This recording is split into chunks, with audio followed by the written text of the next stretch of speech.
बिस्मिल्लाहिर्रहमानिर्रहीम। सजदे की साइंसी हकीकत और इंसानी तंदुरुस्ती पर उसके असरात, ये वाकई एक बसीरत अफरोज और दिल को झकझोर देने वाली तहरीर है।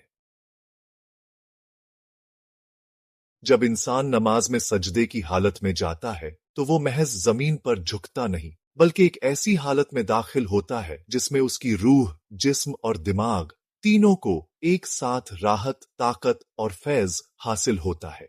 आज जो बातें कुरान और सुन्नत से साबित हैं, अब साइंस भी उनके सामने सर झुकाने लगी है।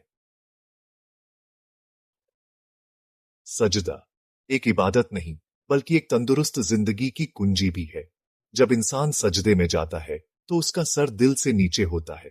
इस वक्त दिमाग को भरपूर खून और ऑक्सीजन पहुंचती है। आम हालत में दिल को हमेशा गुरुत्वाकर्षण के खिलाफ खून को ऊपर भेजना पड़ता है, जिससे दिमाग को पूरा खून नहीं मिल पाता। मगर सजदे में इंसान का सर झुक कर नीचे आ जाता है और दिमाग को फौरन ज्यादा और साफ खून मिलने लगता है। सजदे के साइंटिफिक और मेडिकल फायदे वाकई काबिल ए गौर हैं। पहला, दिमाग को ऑक्सीजन की ज्यादा सप्लाई। सजदे के वक्त फ्रंटल लोब, जो सोचने समझने, फैसले लेने और इमोशंस कंट्रोल करने का हिस्सा है, उसमें ज्यादा ब्लड फ्लो होता है। इससे इंसान की मेंटल क्लैरिटी, कंसंट्रेशन और इमोशनल बैलेंस बढ़ता है। दूसरा, तनाव और डिप्रेशन में राहत। सजदे की हालत में पैरासिम्पैथेटिक नर्वस सिस्टम एक्टिव होता है, जो दिल को ठंडक देता है, तनाव के हार्मोन जैसे कॉर्टिजोल को कम करता है और इंसान को एक सुकून भरी कैफियत में पहुंचा देता है। तीसरा, सिरदर्द, माइग्रेन और नींद में बेहतरी। सजदे से दिमाग को जो ऑक्सीजन मिलती है, उससे सिरदर्द में राहत मिलती है। कई मेडिकल रिसर्च बताती हैं कि सजदा और नमाज से नींद गहरी और सुकून वाली होती है। चौथा, रीढ़ की हड्डी और पीठ के लिए फायदेमंद। नमाज की हर हरकत का क़ियाम, रुकू और सजदा दरअसल एक नेचुरल फिजियोथेरेपी है, जो कमर और घुटनों की फ्लेक्सिबिलिटी और स्ट्रेंथ को बढ़ाती है। जी, अब हम सुनेंगे कि गैर मुस्लिम साइंटिस्ट और डॉक्टर्स ने सजदे जैसी पोस्चर के बारे में क्या कहा है। डॉ. एंड्रयू न्यूबर्ग, जो यूनिवर्सिटी ऑफ पेंसिल्वेनिया, अमेरिका में काम करते हैं, उन्होंने एफएमआरआई ब्रेन स्कैन के जरिए देखा कि सजदे जैसी पोस्चर में फ्रंटल लोब में ज्यादा एक्टिविटी होती है, जो इंसान को शांति और फोकस देता है। उनके मुताबिक सच prayer postures increase neuro activity linked to emotional balance and self awareness. इसके बाद डॉ. हर्बर्ट बेंसन, जो हार्वर्ड मेडिकल स्कूल से हैं, उन्होंने अपनी किताब द रिलैक्सेशन रिस्पॉन्स में लिखा कि सजदे जैसी हालत से कॉर्टिसोल घटता है, दिल की धड़कन शांत होती है और इंसान अंदर से हल्का और खुश महसूस करता है। और फिर बीबीसी की documentary the science of prayer में बताया गया कि मुसलमानों की नमाज और सजदा उनके मेंटल और फिजिकल हेल्थ के लिए बहुत मुफीद है। ईईजी स्कैन में यह भी देखा गया कि सजदा करने वालों के दिमाग में अल्फा ब्रेन वेव्स ज्यादा पाई गई, जो ध्यान और मानसिक शांति से जुड़ी होती है।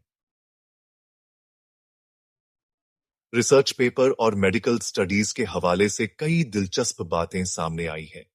कुरैशी और उनके साथियों की एक स्टडी, जो journal of religion and health में पब्लिश हुई थी, बताती है कि सलात इंसान की साइकोलॉजिकल वेलबीइंग को बेहतर बनाती है और न्यूरोकेमिकल्स को रेगुलेट करती है। एक ईरानी स्टडी, जिसका टाइटल है सजदा एंड ईईजी पैटर्न्स, उसमें ईईजी स्कैन के दौरान देखा गया कि सुजदे के वक्त दिमाग में अल्फा वेव्स बढ़ जाती हैं, जो बिल्कुल डीप मेडिटेशन जैसी होती है। फिर न्यूरोसाइंस लेटर्स में छपी एक और स्टडी के मुताबिक सजदे से दिमाग में ऑक्सीजनेशन बढ़ती है और न्यूरल इन्फ्लेमेशन कम हो जाती है।